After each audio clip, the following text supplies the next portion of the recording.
Rendlesham Forest, 1980. So that was the first major UFO encounter in Suffolk, England? No, not by a long, long way, and to find the witness, I didn't have to look very far. In fact, he found me, because that man was my own father. That's right, Jack Solomon Sr. He only saw fit to share this with me just a few years before he died, way back in 2012, at the tender age of 93. Quite a feat for a man who'd been through what he'd lived through.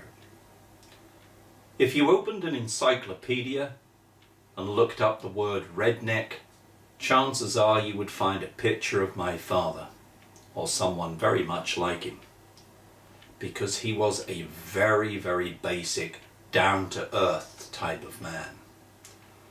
At least as far as appearances were concerned. He had no time for such bunk, which was probably why he kept it all to himself for all those years, and even then told me only on the strictest condition that I was allowed to tell nobody else until after he was dead. So, with that condition now fulfilled, I tell you his tale. Let's first look at a map of Suffolk. The red circle you see, that's Rendlesham Forest. You follow the main road, that's the A12, north about 30 miles, and the first major town you come to is Lowestoft. That town has two claims to fame. The first, simply that it's the most easterly point in the British Isles.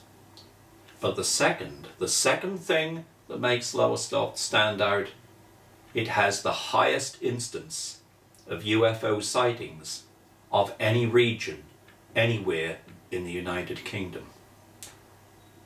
We'll call it sheer coincidence that that's where I was born, Lowestoft. And presumably Dad too, at least just down the road, because if you come back down towards Rendlesham just a couple of miles, we find a little Suffolk village called Carlton. That's too small to show up on a map of this scale, but it's there, I assure you, and that's where I grew up. My father was born and raised in Carlton. Now we're going back a ways, right back to the summer of 1939. Heavy year. Time when all the newspaper headlines and radio news reports were filled with stories about war clouds gathering over Europe. Hitler was on the march. Everybody knew exactly what was coming.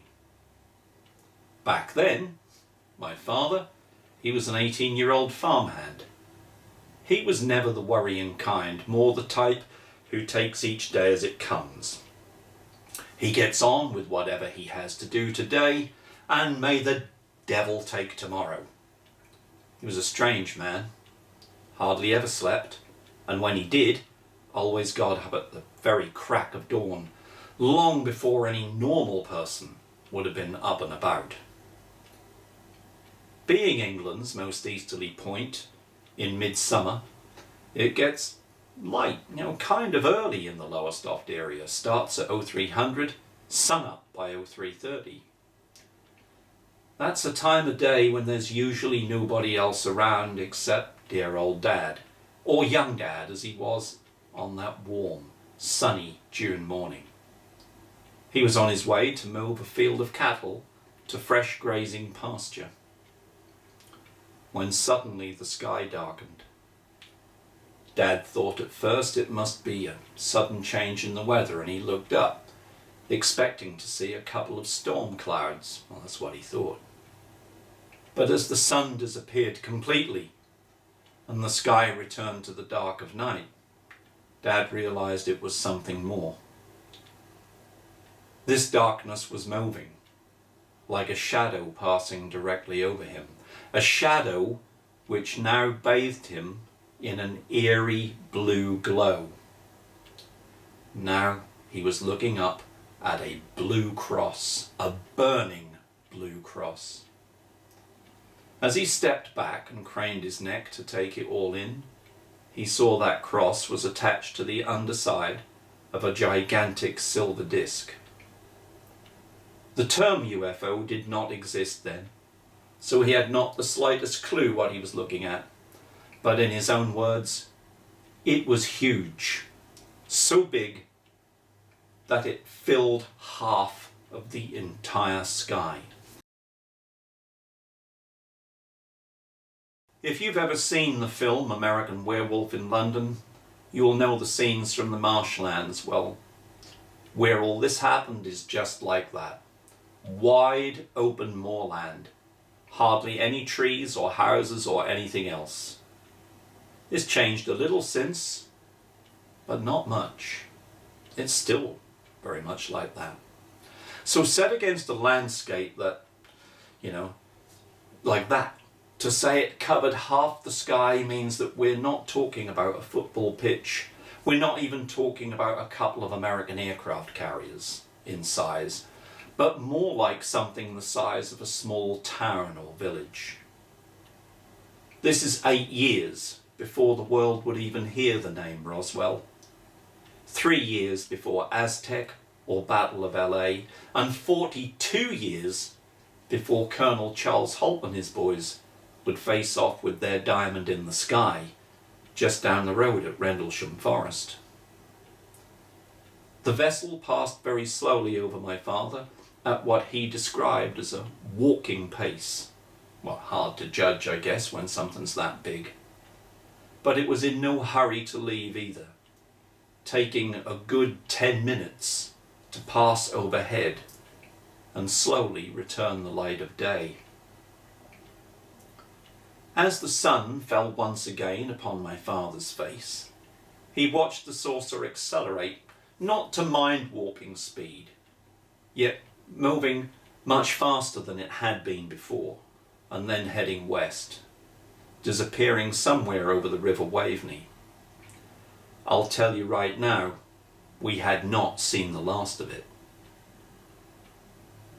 Dad, he had no recollection of experiencing lost time, alien entities, bad dreams, or any of the usual UFO paraphernalia. But it did come with a message of sorts. He came away from the experience with a very strong sense of, don't worry, while there may be hard times ahead, you're going to be all right. Hard times indeed. Just 2 months later, Hitler invaded Poland and Dad joined the army, soon finding himself at Britannia Barracks in Norwich with the 6th Battalion Royal Norfolks. For Dad, this was going to be a long, long war.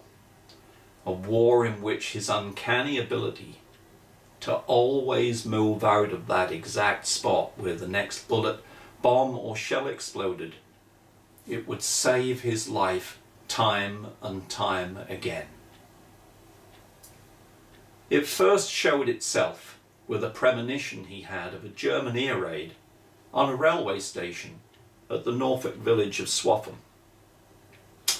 Inexplicably, Dad dropped his kit bag and rolled under a parked train. Seconds later, a German Dornier passed overhead, its bombs exploding all over the station. It made a hell of a mess too.